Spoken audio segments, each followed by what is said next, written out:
Bonjour à tous, bienvenue dans le podcast Hack ta productivité. Aujourd'hui, un sujet qui me tient particulièrement à cœur. Il s'agit de la communication asynchrone.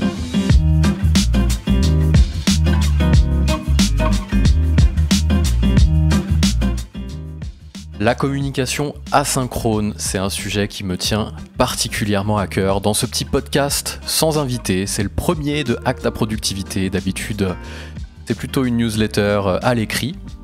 Et là, exceptionnellement, j'ai décidé de le faire au format audio, au format podcast. Et je me suis dit que même sans invité, ça valait le coup de partager ce que j'avais à dire sur ce sujet, comme je le disais en intro, qui me tient quand même particulièrement à cœur. Parce que je me suis rendu compte que c'est quelque chose que je faisais naturellement, et que l'inverse de la communication asynchrone me dérangeait au quotidien dans mon travail. Alors que d'habitude, c'est plutôt... je vais pas dire que c'est l'inverse, mais les gens naturellement utilisent la communication synchrone, et moi ça m'a toujours dérangé. Et j'avais jamais mis de nom dessus jusqu'à il y a 3-4 mois, peut-être un peu plus, où je me suis rendu compte que finalement je le faisais sans même y réfléchir, et c'est comme ça que j'arrivais à travailler le mieux. Alors c'est pas valable pour tout le monde, mais on peut changer, et il faut pas aller contre nature, mais pour le coup c'est quand même intéressant, cette communication, c'est intéressant de savoir ce qu'elle peut apporter. Pourquoi la mettre en place, quels sont les outils. Donc c'est un petit peu ce qu'on va voir là dans ce podcast, dans ce premier épisode, la définition de la communication asynchrone dans un premier temps pour permettre à tout le monde de savoir de quoi on parle, ses avantages, parce que c'est bien beau de faire des choses, mais si ça apporte pas d'intérêt, autant ne pas les faire, et de continuer à faire comme on a toujours fait. Les méthodes, comment les déployer, parce qu'on parle d'abord de méthodes avant d'outils, comme je dis souvent. Un outil sans méthode, ça ne sert à rien, alors qu'une méthode sans outil, ça peut fonctionner. Je prends l'exemple par exemple, tiens c'est beau ça, d'un bûcheron qui coupe son bois avec une hache manuelle depuis toujours. Globalement, il arrive à couper son bois, et on lui met entre les mains un outil révolutionnaire du jour au lendemain. Une tronçonneuse. Alors certes, ça va plus vite, mais s'il ne sait pas s'en servir, il peut facilement se couper un bras, parce qu'il n'a pas la méthode pour se servir de ça, malheureusement. Alors qu'il a toujours réussi à couper du bois avec sa hache manuelle. Bref, j'arrête là pour cette image que j'ai trop souvent pris en exemple. Et on va continuer dans ce petit sommaire. Donc la méthode, les outils. Une petite différence entre asynchrone et asocial. Faut pas... même si ça peut des fois être un peu lié. En tout cas, ceux qui le font naturellement sont peut-être plus enclins à être seuls. Ça les dérange moins d'être seuls, mais... c'est un trait de caractère qu'on note dans ceux qui appliquent la méthodologie asynchrone sans trop sourciller. Et après, des exemples d'entreprises qui la pratiquent. Voilà, on va se faire ça tranquillement. Et puis, on va voir ce que ça donne.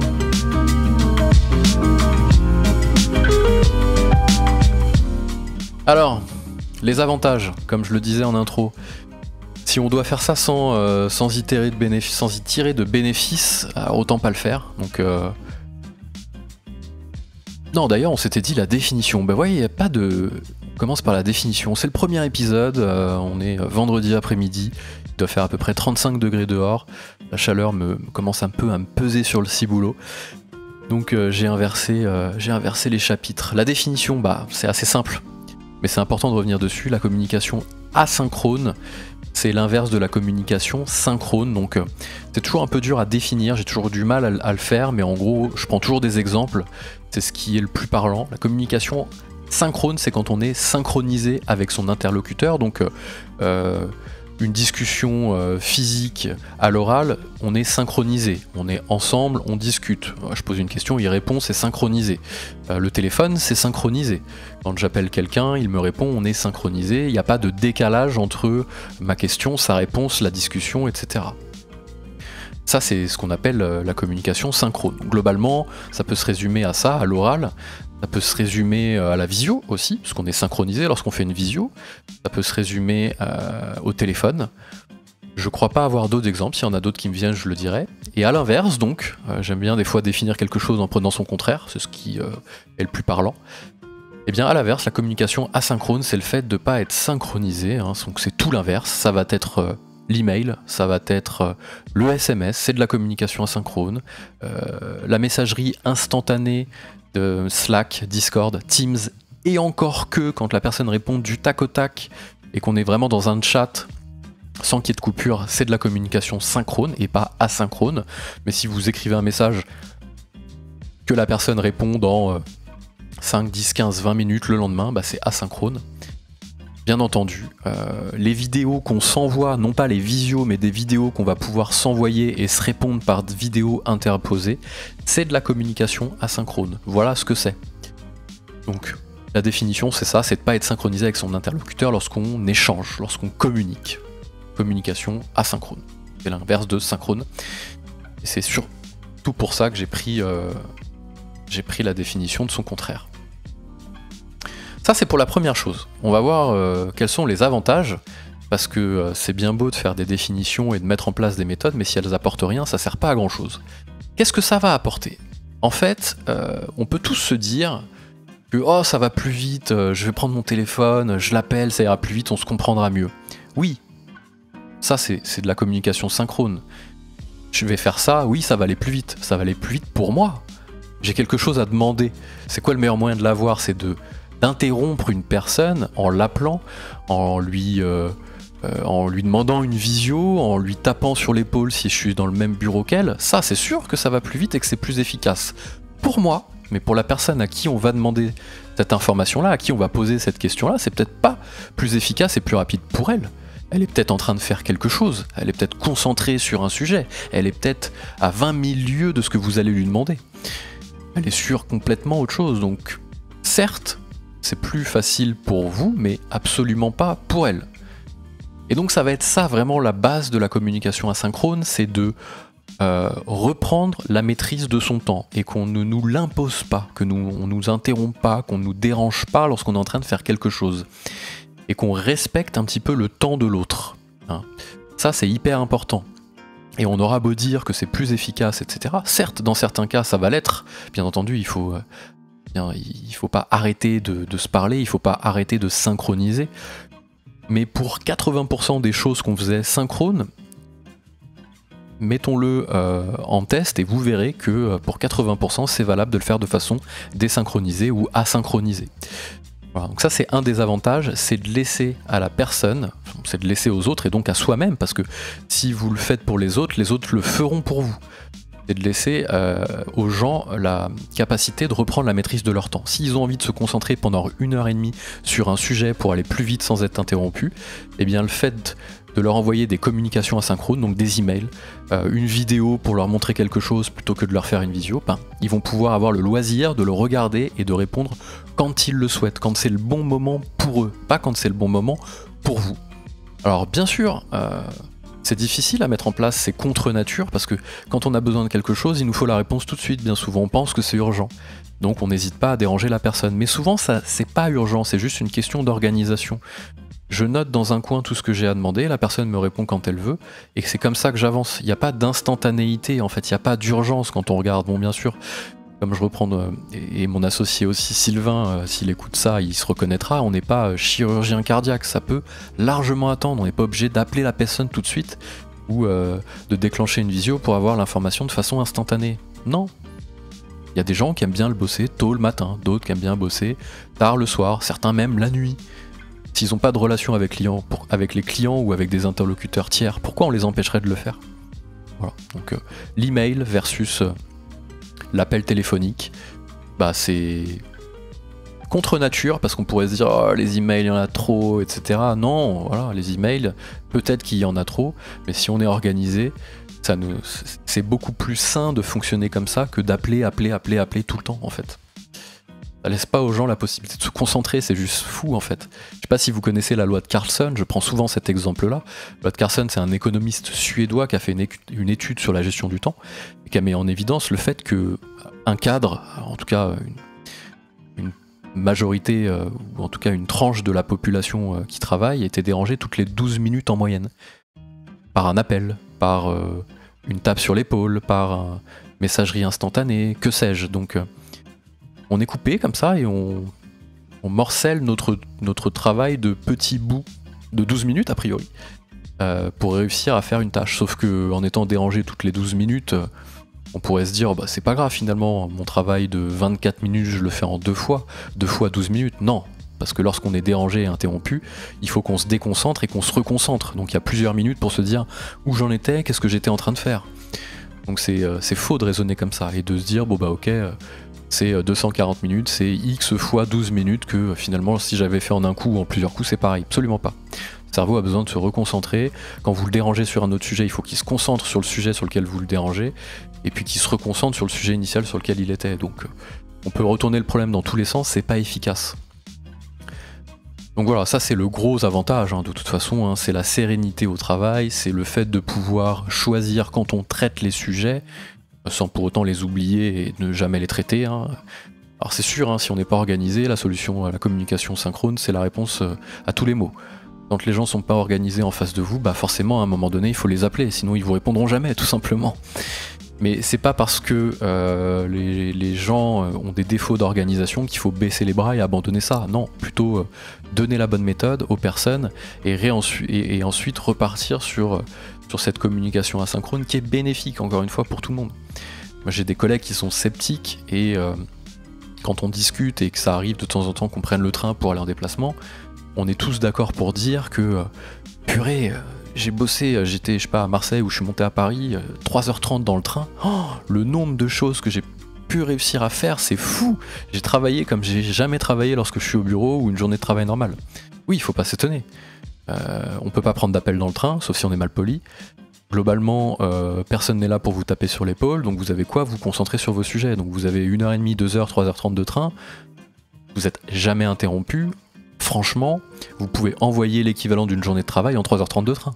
Moi je le vois, je vis à Marseille, quand je monte à Paris pour rejoindre les collègues, tout ce que je fais en 3h30, c'est globalement ce que je fais en une journée quand j'arrive au bureau de Paris. Je dis une bêtise, je viens le mercredi midi, pendant 3h30 je bosse, et j'arrive à faire autant de choses que le lendemain quand je suis au bureau de Paris, et qu'on discute, et qu'on s'interrompt, et qu'on se tape sur l'épaule, et qu'on ceci, et qu'on cela. Donc ça peut paraître être un peu encore... freak control, la méthode, la rigueur, un petit peu le truc obtus, oui, certes, mais c'est tellement du bonheur quand on le fait avec vous, faut le faire aux autres en fait, respecter leur temps. Donc ça c'est le gros avantage, c'est le point numéro 1 que je voulais aborder, enfin le point numéro 2 d'ailleurs, je sais pas pourquoi je veux absolument mettre les avantages en numéro 1, peut-être parce que c'est bien de commencer par ça. C'est qu'est-ce que ça apporte au quotidien dans une journée de travail. C'est de respecter l'autre. Vous leur envoyez un email plutôt que de l'appeler. Vous lui mettez un petit message dans un Discord pour peu qu'il n'ait pas les notifications ou dans un Slack, il répondra quand il veut. Vous lui envoyez une vidéo de quelque chose que vous voulez lui montrer plutôt que de déclencher une visio. Ça sert à rien de déclencher une visio avec 10 personnes simplement pour véhiculer de l'information descendante. C'est réunir les gens sur un même fuseau horaire et un même créneau de façon synchronisée quand on a juste besoin de faire passer un message, ça ne sert strictement à rien. Et pourtant, ça représente 80% des visios qu'on fait. Il y a peu ou pas d'interaction, il y a peu de collaboration dans une visio en général. Enfin, ça peut arriver dans de rares cas, et dans ces cas-là, il faut maintenir bien entendu la communication synchrone, quand elle a une valeur. Mais si c'est juste pour véhiculer de l'information descendante, partons sur une vidéo. Vous tournez une vidéo, c'est la même chose. Pareil, les gens font des webinars où ils synchronisent les personnes, faites une vidéo, et vous envoyez ça à votre public, il la regardera quand il veut, je comprends pas. Surtout qu'une visio, ça a une consommation à un instant T, et on peut pas revenir dessus, sauf si vous enregistrez les replays et que vous avez une méthode pour bien structurer les replays que vous enregistrez. Et sinon, globalement, vous consommez l'information, elle disparaît dans la nature. Pareil pour un coup de téléphone, pareil pour une tape sur l'épaule. Les visios, les coups de téléphone, les tapes sur l'épaule, c'est quelque chose d'éphémère. Vous ne capitalisez pas dessus. Tandis qu'un email, vous pouvez le retrouver, vous pouvez retrouver l'information. Un email ou un commentaire dans un outil, Asana, PyDrive, peu importe. De l'écrit en tout cas. Et c'est pas pour se protéger qu'on écrit, c'est simplement pour documenter. Versus un appel, tout ce que vous écrirez, vous pourrez le réutiliser. Une vidéo que vous tournez et que vous mettez à dispo sur un Loom, c'est quelque chose que vous pouvez réutiliser, partager avec vos collègues. Une visio, ça a une valeur éphémère. Une tape sur l'épaule quand on est dans un bureau et dans un open space, ça a une valeur éphémère. Ce que vous dites, si vous vous en souvenez, si vous êtes 2 personnes à discuter, vous vous en souvenez déjà, c'est un miracle. Mais si une 3e personne veut avoir cette information-là, elle est obligée de vous le demander. Ah oui, mais vous en étiez parlé, vous vous étiez dit quoi là-dessus? Si c'est écrit quelque part, elle arrive, elle a juste à se connecter au bon endroit, et elle a l'information sans demander aux autres personnes. Voilà. Il n'y a que des avantages. Honnêtement, il n'y a que des avantages. Je ne comprends même pas pourquoi on continue encore de fonctionner comme ça. C'est certainement l'interaction. Alors oui, on pourra dire oui, mais dans ce cas-là, on se parle plus. Dans ce cas-là, chacun et tout le monde dans son coin. Chacun est dans son coin, on discute plus, il n'y a plus d'interaction. Ouais, ok, mais on est au boulot. Enfin, à un moment, je veux dire, Au boulot, on bosse. Moi, c'est pas pour ça que j'ai plus d'interaction avec les gens. Hein. Et on verra qu'il y a des méthodes pour continuer à discuter, hein, de façon informelle, et pour discuter de tout, de rien. Pour le boulot, on peut très bien réussir à le faire en asynchrone. Mais ça veut pas dire qu'il faut plus parler. On veut faire un petit teasing, mais nous, par exemple, chez BLC, tous les matins, de 8h45 à 9h15, des fois 9h30, il y a des gens qui se connectent dans des channels vocaux pour prendre le café. Et tout ce qui se dit, ça peut être de l'information jetable, c'est pas grave, on parle de la pluie, du beau temps, des bagnoles, du sport, et on continue de discuter, on a cette interaction-là comme à la machine à café. Par contre, après, on se déconnecte tous, et on repart sur de la communication asynchrone, des messages dans le CRM Pipedrive, des messages dans Asana, des vidéos Loom qu'on s'échange, etc. Voilà, on retourne dans une efficacité. Voilà, en tout cas, les avantages, il y en a beaucoup, et on verra que c'est pas une vue de l'esprit, puisque le dernier point, c'est des exemples de sociétés qui l'utilisent. Souvent, elles sont pas petites, souvent elles sont très productives, très efficaces, et souvent les gens sont assez contents de bosser dedans. Donc voilà, c'est pas juste un truc, une lubie inventée dans un coin, ça fonctionne vraiment. Ensuite, les méthodes.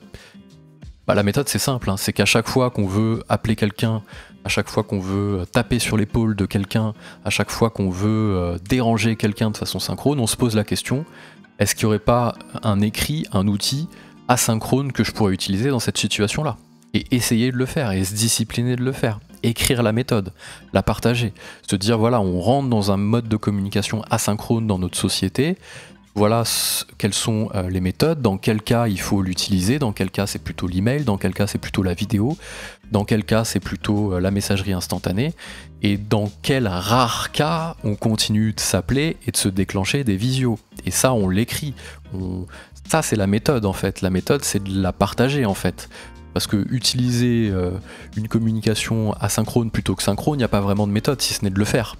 Mais pour le faire, il faut que les gens en soient conscients et qu'ils aient le réflexe. Donc une fois, deux fois, trois fois, avec des ambassadeurs qui sont déjà convaincus que la méthode fonctionne et qui vont essayer de discipliner ceux qui continuent d'utiliser encore les anciennes méthodes. En tout cas, les méthodes de communication synchrone. Voilà. Donc il suffit de l'appliquer, avoir des ambassadeurs, l'écrire quelque part, avoir une charte de communication interne et de s'y tenir et de pas abandonner. Et c'est pas parce que les gens en face sont pas organisés qu'on n'y arrive pas. Il faut plutôt leur donner les clés pour mieux s'organiser plutôt que de baisser les bras et d'utiliser les anciens outils. Parce que sinon on passe sa journée au téléphone, on passe sa journée en visio, voilà. Et on passe sa journée à discuter en réunion. Et on sait de toute façon que c'est pas productif. Donc en passant sa journée au téléphone, on se prive et on prive les autres de pouvoir se concentrer pendant plusieurs heures sur un sujet pour avancer et pour abattre ce sujet-là. Donc ça, c'est pour la méthode. Pour les outils, après, il y a l'email. Hein. Globalement, c'est un très bon outil, mais je ne le citerai pas en premier. Je vais d'abord parler des outils collaboratifs que vous pouvez mettre en place dans une entreprise avec des thématiques métiers. Un CRM pour les commerciaux, pour le support, un outil de gestion de projet pour la prod.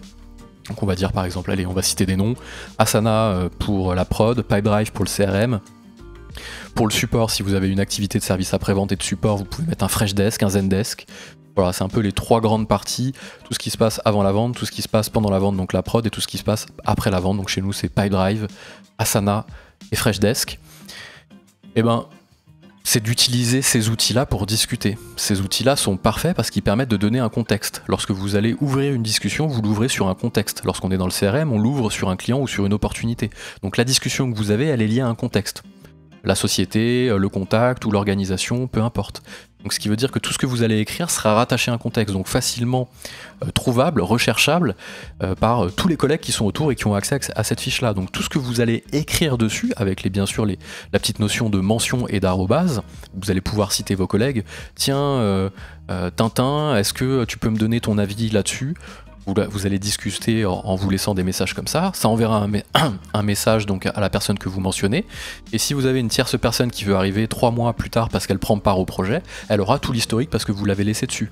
Est-ce qu'on peut en dire autant d'un appel téléphonique, d'une discussion à l'oral, d'une réunion présentielle ou d'un replay en visio ? Un replay en visio, oui, parce que maintenant on a des outils qui permettent d'enregistrer les replays. Mais c'est pas toujours très simple de le faire. Tandis qu'un petit message dans le CRM, ça marche très bien. Idem pour la prod, lorsque vous avez les gens qui font la prod, chez nous les consultants, plutôt que de s'appeler pour se dire telle ou telle chose, plutôt de se laisser un petit message, plutôt de se faire une petite vidéo à l'intérieur de l'outil de prod, Asana en l'occurrence. Tout n'est pas possible, bien sûr, la méthode du tout ou du rien, ça marche pas. tout asynchrone ou tout synchrone, ni l'un ni l'autre ne fonctionne. Mais avoir une proportion plus grosse vers l'asynchrone et de laisser vraiment ce qu'on n'arrive pas à traiter en synchrone. Donc voilà, donc l'outil numéro 1, c'est plusieurs outils, hein, c'est vos outils de prod dans lesquels vous pouvez vous mettre des commentaires, dans lesquels vous pouvez vous mettre des mentions entre collègues. Ça, c'est la vraie valeur, c'est même avant l'email, hein, puisque l'email, déjà, alors ça sera cité en exemple numéro 2, c'est déjà mieux qu'un appel, c'est déjà mieux qu'un coup de fil, puisque vous pouvez l'historiser et le transférer à quelqu'un. Mais c'est toujours une discussion entre les personnes qui sont dans la boucle de l'email, donc en copie ou destinataire. Si quelqu'un doit prendre part à quelque chose 3 mois après, bah vous êtes obligé de lui transférer l'email. Elle peut pas être proactive et aller chercher elle-même l'information. Hein, dans tous les cas, dans une entreprise où vous avez la possibilité de laisser le loisir à la personne d'aller chercher l'information elle-même, vous avez gagné plutôt que de la donner. Quand quelqu'un arrive dans la société et qu'elle dit oui mais cette information elle est où, etc. et que vous lui redonnez sans cesse. Alors, je prends l'exemple du code Wi-Fi quand les gens arrivent. C'est quoi le code Wi-Fi? Ah bah bouge pas, je te le donne. Une deuxième personne arrive, ah bah bouge pas, je te le donne. Combien de temps vous allez passer à donner les codes Wi-Fi et les codes des imprimantes? Et c'est valable pour tout le contexte des clients, etc. Écrivez les choses quelque part, écrivez les choses dans le CRM, écrivez les choses dans l'outil de prod, écrivez les choses dans l'outil de support, mettez-vous des commentaires. Mais écrivez aussi toutes les procédures internes. Donc ça c'est aussi un autre outil dont je voulais parler, c'est un Slide, un Notion. Vous écrivez toutes les procédures, le fameux code du Wi-Fi, les codes de l'imprimante, comment ouvrir le bureau du 6e, comment faire ci, où sont les clés de ceci, comment faire une demande de ticket resto, les congés payés, ça se passe comment. Tout ce que vous écrirez là-dedans une bonne fois pour toutes, vous n'aurez plus jamais besoin de le donner à une nouvelle personne qui arrive ou à quelqu'un qui n'aurait pas l'information. Vous lui dites, va voir dans l'outil de base de connaissances interne, tu trouveras forcément ton bonheur. Ça c'est de la communication asynchrone. Certes c'est bien, vous pouvez donner le code Wi-Fi à l'oral, c'est cool, on discute, on crée du lien, ok, pas de problème. Combien de fois vous voulez le faire? Et versus si vous l'écrivez une bonne fois pour toutes, vous êtes tranquille.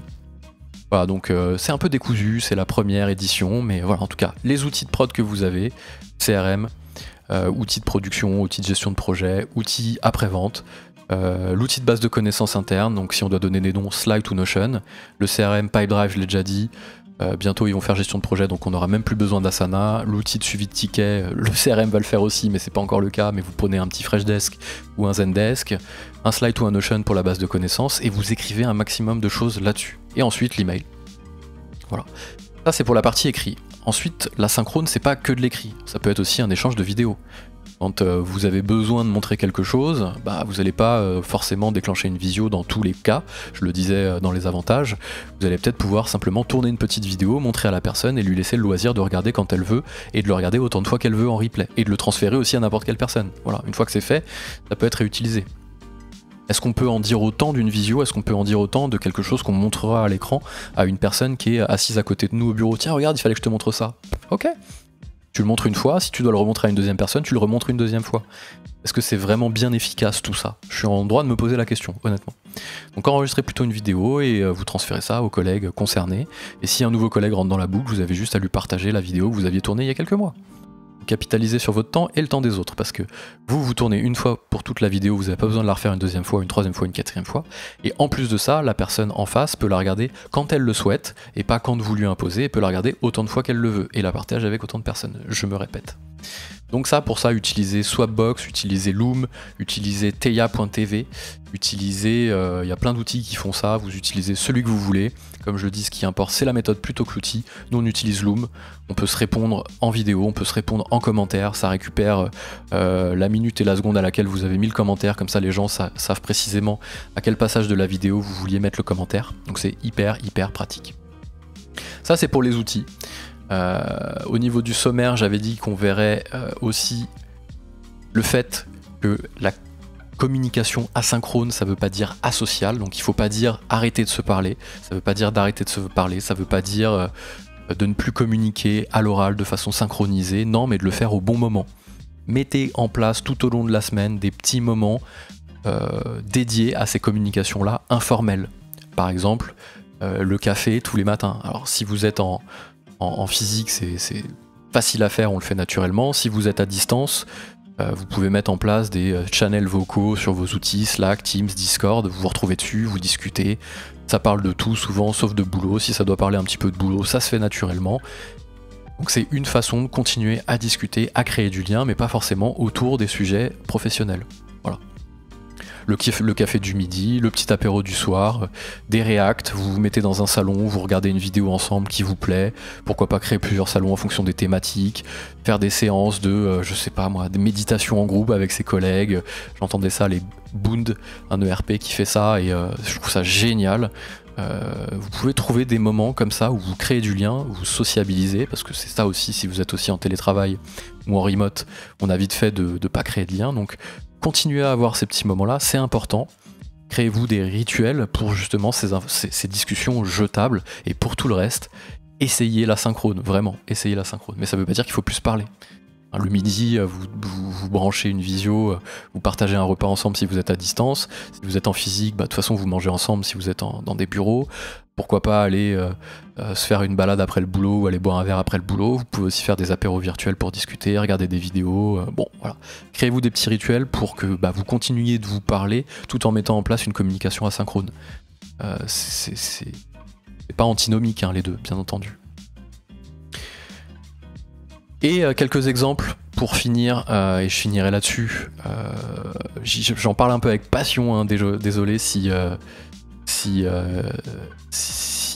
micro des fois pop un peu dans tous les sens et que j'y mets un peu d'engouement. C'est juste que c'est quelque chose qui me passionne, et j'essaie de le véhiculer à tous les gens que je croise, dans la société dans laquelle je bosse aussi, que j'ai co-créé avec Nico et Sylvain. J'essaye aussi de véhiculer ça. C'est que le début, je suis sûr que ça peut nous être très bénéfique, donc voilà, désolé si je suis un petit peu virulent et que j'en parle avec passion, parce que j'y crois. Donc des entreprises qui l'ont mis en place, vous allez voir, c'est pas des petites, et j'essaie de reprendre un petit peu mes notes. Il y a, je pense à Alan, j'écoutais un podcast sur leur culture d'entreprise. Alan, si vous connaissez pas, c'est la mutuelle, la prévoyance un peu en mode start-up qui révolutionne ces sujets-là. Ils sont pas en full remote, pour le coup, il y a pas mal de gens qui sont en remote, ils télétravaillent quand ils veulent, mais ils mettent en place une communication asynchrone, ils privilégient l'écrit d'ailleurs, eux, c'est vraiment l'écrit avant tout. Parce que l'écrit, il faut qu'on synthétise ce qu'on a à dire. Quand on appelle quelqu'un, c'est facile, les pensées elles peuvent aller dans tous les sens, c'est pas grave. Notre pensée n'est pas construite forcément quand on discute, on va réussir à se faire comprendre. On a la communication non verbale qui joue pour nous, on a l'intonation qui joue pour nous. L'écrit c'est plus exigeant, mais si c'est plus exigeant, ça va vous forcer, et ça nous forcera à être synthétique, à organiser notre pensée et à véhiculer les choses dans le moins de temps possible. Donc c'est que bénéfique. Donc pour revenir à Alan, ils ont mis en place, eux particulièrement, alors ils ont peut-être changé depuis, la communication asynchrone sur l'écrit. Voilà, l'écrit. Structuré, ça veut pas dire qu'ils font plus de visio, ça veut pas dire que... voilà. Donc, il y a Alan, c'est un exemple. Il y a GitLab, on peut pas parler de communication asynchrone sans parler de GitLab. GitLab, eux, ils font leurs réunions en asynchrone, c'est-à-dire qu'ils font des réunions où la personne qui a quelque chose à présenter va le présenter en vidéo, les autres vont pouvoir réagir en mettant des commentaires sur la vidéo. Voilà, ils ont remplacé toute la communication verbale par de la vidéo, ou de l'audio, et aussi beaucoup de texte. Donc GitLab, ils ont écrit un manifeste sur la communication asynchrone qui est juste génial. C'est comme ça aussi que j'ai un petit peu découvert la méthode quand j'ai écrit la première édition de Hack ta productivité sur la communication asynchrone. C'est en lisant, et j'ai pas découvert ni mis en pratique seulement à ce moment-là, parce que je la pratiquais sans m'en rendre compte. Mais ça a juste mis un nom sur quelque chose, et ça c'est très cool. Il y a Trello, l'outil de gestion de projet, qui utilise aussi cette communication-là. Ils expliquent eux carrément dans un article que c'est l'avenir du travail, eux ils mâchent pas leurs mots, pour eux c'est voilà, on va dans ce sens là et c'est l'avenir. Buffer aussi, comment ils sont passés de réunion complètement, eux ils ont fait aussi full réunion en asynchrone. Donc Buffer qui est assez connu, Buffer c'est le petit outil qui vous permet de gérer vos réseaux sociaux à un seul et même endroit, vous personnalisez vos posts, ça les envoie à tous les réseaux d'un coup, voilà, Buffer. Donc il y en a d'autres, il y en a plein, et les gens s'y mettent. Je vois vraiment des choses dans ce sens-là, et quand on écrit, j'écris pas mal sur LinkedIn aussi, quand j'écris des choses qui vont dans ce sens-là, je vois qu'il y a un vrai engouement, et je sens qu'il y a des gens qui, pareil, j'avais fait un post sur arrêtez d'appeler les gens, arrêtez, ne décrochez plus au téléphone, c'est le meilleur moyen de ne pas être productif. Vous regardez l'appel, vous le notez, vous envoyez un email en demandant j'ai vu que tu m'avais appelé, c'est quoi le sujet, est-ce qu'on peut peut-être en parler comme ça, ou est-ce qu'il faut quand vous décrochez, vous vous coupez dans ce que vous faites, donc vous êtes forcément pas productif. Donc quand j'écris sur LinkedIn ne décrochez plus au téléphone, j'ai senti qu'il y avait des gens qui likaient jamais mes posts et qui likaient jamais ce que je faisais et qui commentaient jamais, qui voilà, se sont révélés, parce que je pense qu'on est tous un peu dans l'ombre à penser ça, et quand les gens le disent tout haut, bah, ça fait du bien, parce que c'est un petit peu comme moi qui pratiquais cette communication-là sans avoir mis de nom dessus. Maintenant que j'ai mis un nom dessus, je suis conscient que ça existe, mais il y a plein de gens qui sont pas conscients que cette communication-là existe, et que en effet, ça peut être bénéfique pour pas mal de monde. Donc il y en a plein, et ça va de plus en plus. Donc pour ça aussi que je voulais faire ce petit podcast, et c'est aussi pour ça que je voulais commencer ce podcast, premier épisode, par la communication asynchrone, parce que c'est un petit peu fondateur, je trouve, pour moi, de tous les outils, de toutes les méthodes que j'utilise, elles vont vraiment dans ce sens-là. Donc de redonner le pouvoir du temps aux gens. On maîtrise son temps, on choisit ce qu'on fait dans une journée.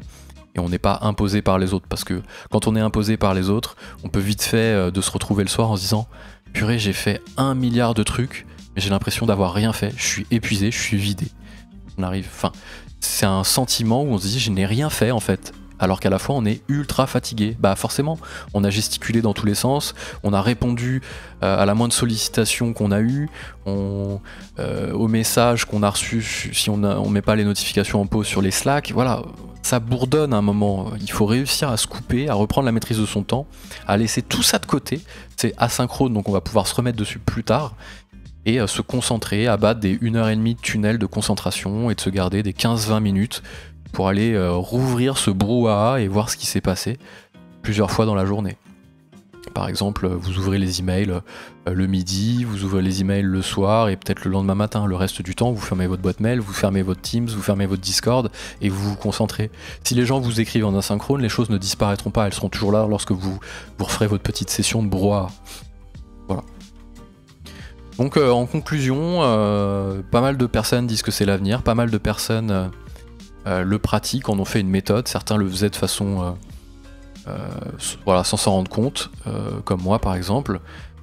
Je trouve aussi que c'est l'avenir, je trouve aussi que c'est l'avenir du travail, je trouve aussi que c'est l'avenir de la sérénité retrouvée en entreprise, pour les collaborateurs, pour les managers, pour les patrons.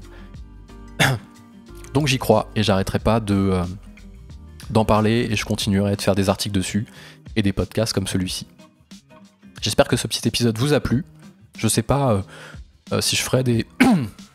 à quelle récurrence je ferai des épisodes vocaux comme ça, ou si je continuerai de faire la newsletter écrite. L'un n'empêche pas l'autre, donc je suis en train de m'étouffer, donc il est temps de clôturer cet épisode. C'est un signe, j'ai beaucoup trop parlé. Bon, et ben moi je vous dis à très vite pour de nouvelles aventures autour de la productivité, les outils et les méthodes. Allez, ciao.